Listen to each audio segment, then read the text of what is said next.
د طالبانو دفاع وزیر مولوي محمد یعقوب مجاهد ویلي دي موږ تېښته هیڅکله هم نه کوو او نه په شا تګ کوو.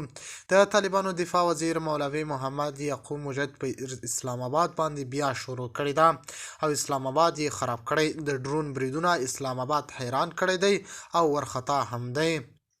د باور ټي وي چینل درنو لیدونکو سلام، ستړي مشئ، وخت مو بخیر. د افغانستان دفاع سرپرست وزیر ملا محمد یعقوب مجاهد د پاکستان پر ضد سخت او توند دریځ څرګند کړی دی. د راپورونو له مخې د اسلام آباد پر لور د روان ډرون برید خبرونه وروسته د طالبانو په لیکو کې سخت غبرګونونه راپورته شوي دي. سرچینې وایي چې د طالبانو پوځي مشرتابه خبرداری ورکړی چې که د افغانستان پر خاوره فشارونه دوام وکړي نو ځواب به یې هم سخت وي. ملا یعقوب په یو پیغام کې ویلي پاکستان باید پوه شي چې د جګړې اور بلول به د دوی لپاره هم خطرناک وي. که اړتیا شي موږ به د پاکستان زړه هم ووهو.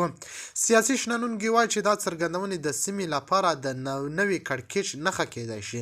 دواړو هیوادونو ترمنځ له کلونو راهیسې د سرحدي ستونزو او امنیتي تورونو له امله اړیکې ترنګلې دي. بل لور ته پاکستان حکومت تر اوسه د دې ادعاو په اړه رسمي غبرګون نه دی خپور کړی، خو امنیتي سرچینې وایي چې په اسلام آباد کې د امنیتي تدابیرو کچه لوړه شوې ده.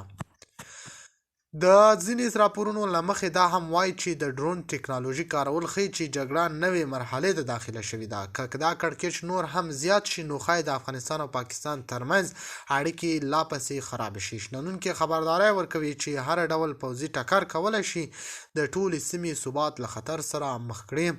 د طالبانو دفاع وزیر مولوي محمد یعقوب مجاهد ویلي دي مونږ چا سره په زور لاس جګړه نه کوو. که څوک را باندې راغلل بیا یې داسې ځوابونه ورکوو چې تل یې په یاد وي. موږ له چا تېښته نه ده کړې او نه هم بې غیره د الله له چا ډار کوو. د باور ټي وي چینل درنو لیدونکو تر بیا خیر شرې.